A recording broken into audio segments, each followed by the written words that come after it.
ভালোবাসা দিবসে জামাইয়ের দেওয়া ভালোবাসা তেলে ভেজে পাকোড়া বানিয়ে খেয়ে ফেললাম। আজকে 14 ফেব্রুয়ারি ভালোবাসা দিবস, ভ্যালেন্টাইন্স ডে। তবে এবারের ভ্যালেন্টাইন্স ডে নিয়ে আমার কোনো রকমের প্ল্যান বা এক্সপেকটেশন কিছুই ছিল না। তারপরেও তোমাদের ভাইয়ার কাছ থেকে সকাল সকাল এতগুলো ফুল পেয়ে গেলাম। আমার পছন্দের লাল গোলাপ, সাথে লিলি ফুল, আর এইটা হচ্ছে ব্ল্যাক রোজ। ব্ল্যাক কালার আমার অনেক পছন্দ, তবে কালো গোলাপ এই প্রথমবার আমি দেখলাম। প্রথমে তো দেখে ভাবছিলাম এটা হয়তো প্লাস্টিকের ফুল, এটা আর্টিফিশিয়াল, তবে ভালোভাবে দেখে বুঝলাম এটা রিয়েল। আর এই লাল গোলাপ তো সবসময় আমি পেয়েই থাকি। এইটাই আজকে আমি পাকোড়া বানিয়ে খাবো। এই যে দেখো আমার হাতে ভোটের দাগ এখন পর্যন্ত গেল না। আজকে একই সাথে ফাল্গুন আর ভ্যালেন্টাইন্স ডে। আমি হলুদ রঙের একটা 3 পিস পরছি সকাল সকাল। লিলি ফুলের গন্ধ কিন্তু মারাত্মক সুন্দর। সুন্দরভাবে সাজিয়ে এখন আমি চলে আসলাম আমার গোলাপ ফুলের রেসিপি বানাতে। এর আগে তো ফাল্গুন ভ্যালেন্টাইন সেলিব্রেট করতে শাড়ি পরে বাহিরে যেতাম ঘুরতে, তবে এই বছর ফাল্গুন বা ভ্যালেন্টাইন নিয়ে কোন রকম প্ল্যানই নাই, সারাদিন বাড়িতেই কাটাবো। এই বছর তো আমি ফুলও আশা করিনি, তবে তোমাদের ভাই আমাকে এতগুলো ফুল গিফট করছে, আর এইবার এই ফুলগুলোকে ভেজে পাকোড়া বানিয়ে আমি তাকে গিফট করব।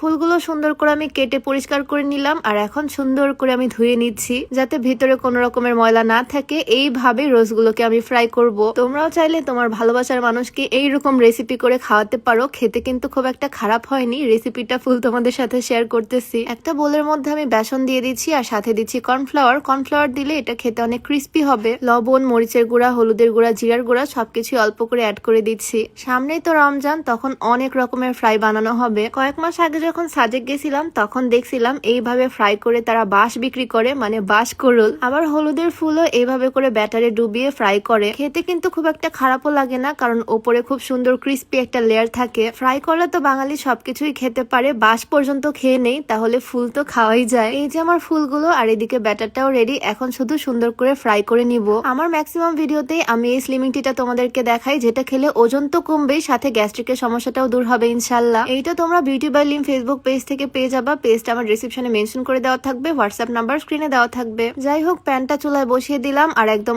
অনেকটা তেল দিয়ে দিলাম। ডুবো তেলে ভাজবো, তবে তেলগুলো ওয়েস্ট হবে না। তেল আমি পরবর্তীতে অন্য কাজেও লাগাতে পারবো। ফুলগুলো তো সুন্দর করে পরিষ্কার করে নিয়েছিলাম। এখন আমি ব্যাটারের মধ্যে চুবিয়ে সুন্দর করে ফ্রাই করে নিব।